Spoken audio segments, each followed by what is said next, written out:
Hi, it's John from JVS Visual, #1 service centre in the Midlands, and this is the Epson EH TW5010.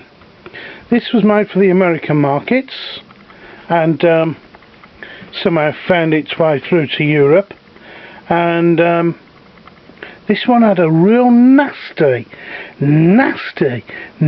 fault, and the fault was the shutter would actually open, and it would continue to open, and it would continue to drive the shutter despite switching the leaf switch, and despite the system control saying, hey, come on, I've reached the end, you need to turn on the lamp. There was no lamp turn on, and this wasn't no ballast. Okay, the fault was actually on the motherboard, and I'll tell you what a nasty fault. This has took me a considerable amount of time to find.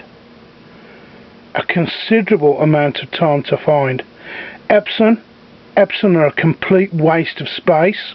They're not just a complete waste of space from a user point of view, but also from a service, especially from a service point of view. They don't recognise there's any firmware. Okay, they say there's no firmware for their projectors. Well, I've got an answer to that. So how do these things tick? How does the shutter move? Okay, how do the motors drive? How do they know when to drive? Yes, it's called firmware. When these leave the factory, the EPROMs inside on the motherboards get entered with information. That's how they work. Okay, so please, Epson, don't tell me there's no such thing as firmware. And I've had to go to some extreme lengths to repair some of these Epsons, and yeah, it takes a lot of work. So that's that one. That's the 5010. This one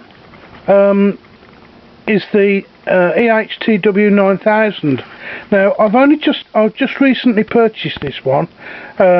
This was off someone called Ronski Man.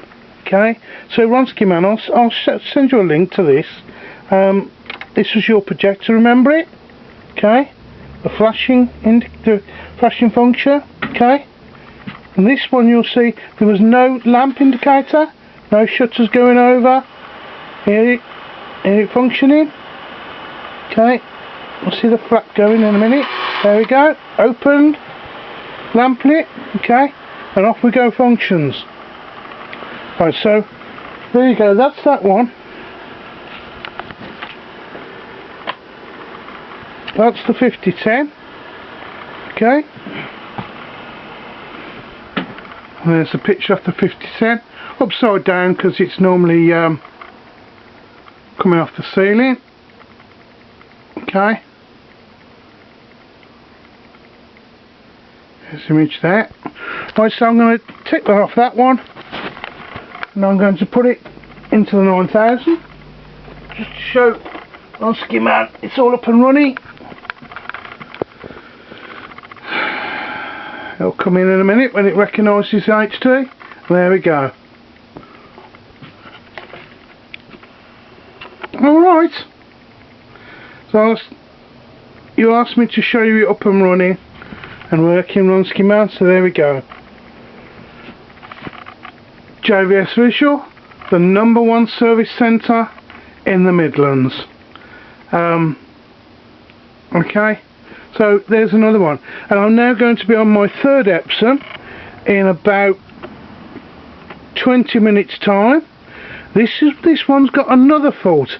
This one, the third one, which is a 9100. I mean, they're cracking pictures. They do everything that I love. It's got HD, and it's also got panels. It's got everything that I'd dream of. So for all you users out there, stick with your LCD panels. Don't go bothering wasting your time. Don't go bother wasting your time buying DLP projectors. Epson have got it right. They've got the format right. They've got HD. They're doing the panels, it's a shame their service doesn't back up, you know. But I don't mind programming, taking EPROMs, programming EPROMs. I don't mind repairing motherboards. It just takes a little bit longer, because motherboards are like, you know, 500 or 600 quid, and Epson like it, they're all done in the factory. Some of you have already had your projectors repaired by me, your Epsons, and you will agree, you get a good service. I do as best service as I possibly can. Alright, so thanks for looking, and John from JVS Visual signing off. Thank you very much.